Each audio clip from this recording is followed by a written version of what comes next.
할렐루야, 안녕히 주무셨습니까? 오늘도 우리 주님이 주시는 평안이 우리 사랑하는 성도님들의 가정에 함께 하시기를 간절히 바랍니다.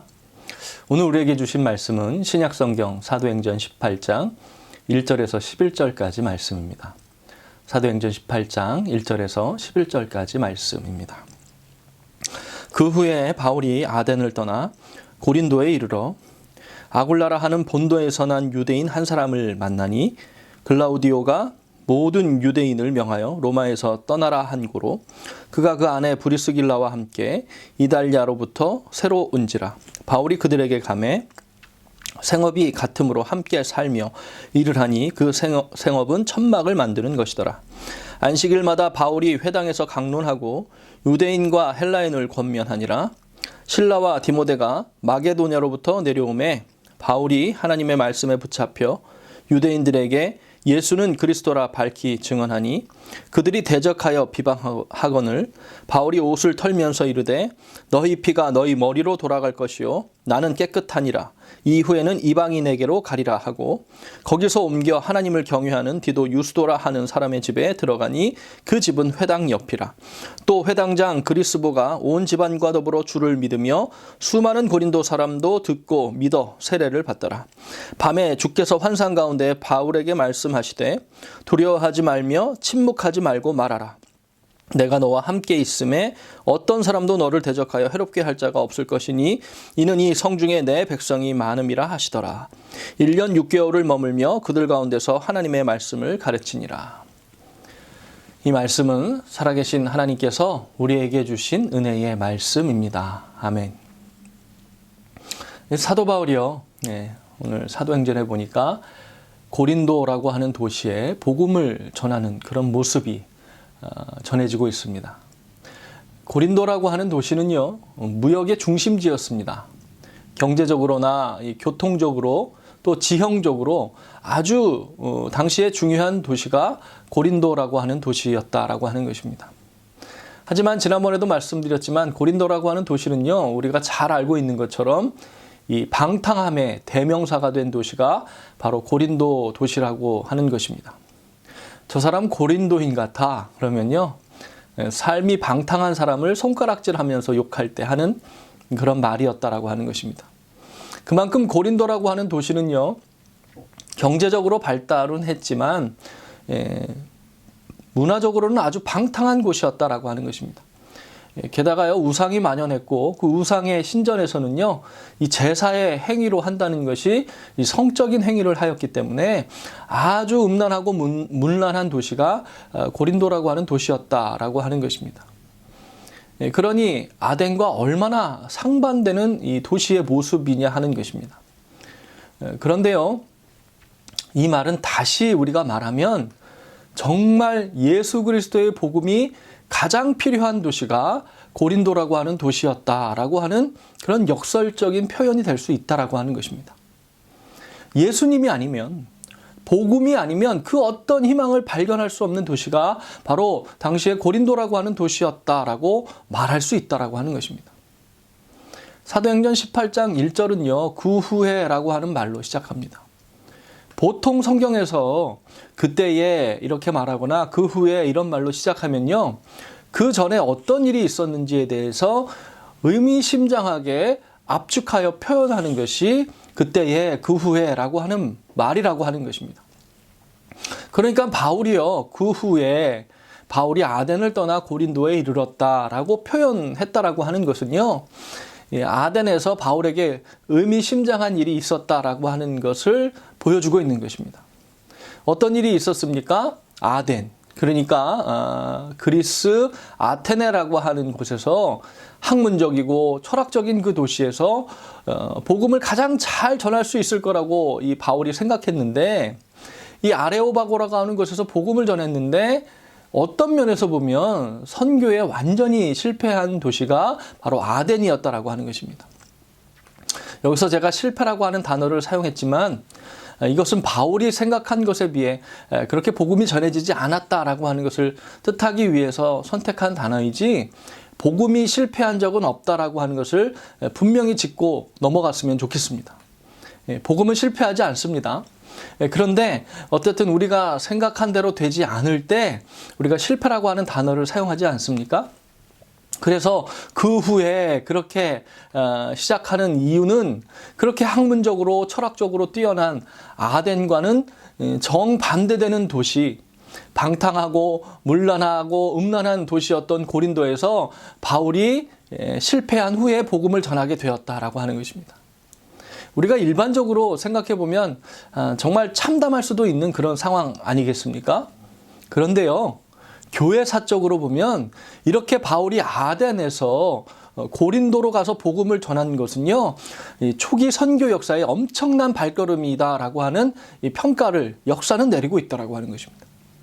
가장 예수님이 필요한 곳, 가장 복음이 필요한 곳, 예수 그리스도가 아니면 그 어떤 희망도 발견할 수 없는 그곳에 가장 필요한 그 복음이 전해진 그런 발걸음이 바로 이 사건이다라고 하는 것입니다.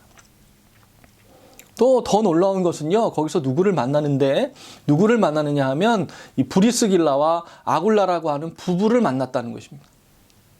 정말 힘겹게 선교를 하는 가운데에 이렇게 마음을 함께 나눌 수 있는 동역자를 만난다? 이거 얼마나 큰 축복인지 모릅니다. 바울은요, 자비랑 선교를 했고요. 바울이 했던 일은 천막을 만드는 일이었습니다. 그런데 이 브리스길라와 아굴라가 하던 일이 바로 천막을 만드는 일이었다라고 하는 것입니다. 그래서 함께 지내면서요, 생업을 같이 하면서 텐트도 만들고 천막도 만들고 복음을 전하는 사역도 감당하면서 정말 가족 같은 동역자로 함께 지냈다라고 하는 것입니다. 바울은요, 로마서를 쓸 때 이 브리스길라와 아굴라를요, 자신의 동역자라고 소개하며 자랑합니다. 그만큼 함께 생사고락을 같이 하면서 이 하나님이 주신 사명, 복음을 전하는 일을 감당했다라고 하는 것이죠. 그리고 바울이요, 고린도를 떠나서 에베소에 갈 때까지 함께 했고요. 이제 바울이 예루살렘으로 갈 때는요, 이 에베소에 남아서 새로 부임한 이 아굴라를 도와서 에베소 교회를 기둥처럼 섬겼던 부부가 바로 이 브리스길라와 아굴라였다라고 하는 것입니다. 참 놀라운 사실은요, 이 브리스길라와 아굴라는 원래 이탈리아 로마 근교에서 이 이달리아라고 하는 곳에서 살았다라고 하는 것입니다. 그곳에서 예수님을 믿으면서 천막 장사를 했던 그런 사람들이었다라고 하는 것입니다. 그런데 로마에서요, 그리스도인들이 많아지니까요, 이 복음의 생명력이 막 활개를 칩니다. 그러니까 예수님을 믿지 않는 이 유대인들이요, 예수님을 믿는 유대인들을 견제하게 되고 부딪히는 일들이 비일비재하게 일어나게 됩니다. 교회가 복음으로 인해서 생명력이 넘치면요, 세상은 그것을 견제하고 핍박하게 되는 모습을 보게 되는 것이지요. 그래서 당시 황제였던 글라우디오가 그것을 보면서요, 야, 이거 유대인들이 다 싸운다. 그 유대인들이 서로 부닥치고 싸우니까요, 로마 시민권을 가진 사람을 제외하고 모든 유대인들은 로마에서 떠나라 라고 하는 그런 명령을 내리게 됩니다. 그러니까 예수 믿는 사람들이요, 이 일로 인해서 로마에서 쫓겨나게 되었다라고 하는 것입니다. 그래서 브리스길라와 아굴라가 이 고린도에 오게 되었다라고 하는 것입니다. 바울은요, 아덴에서 이 선교에 대한 어려움을 다시 깨닫게 되지 않습니까? 야, 이거 내가 생각한 대로 되지 않는구나. 이 복음이라고 하는 것이 이 학문적이고 철학적인 것으로 전해지는 것이 아니구나 라고 하는 것을 깨닫고 고린도로 오게 되었고요.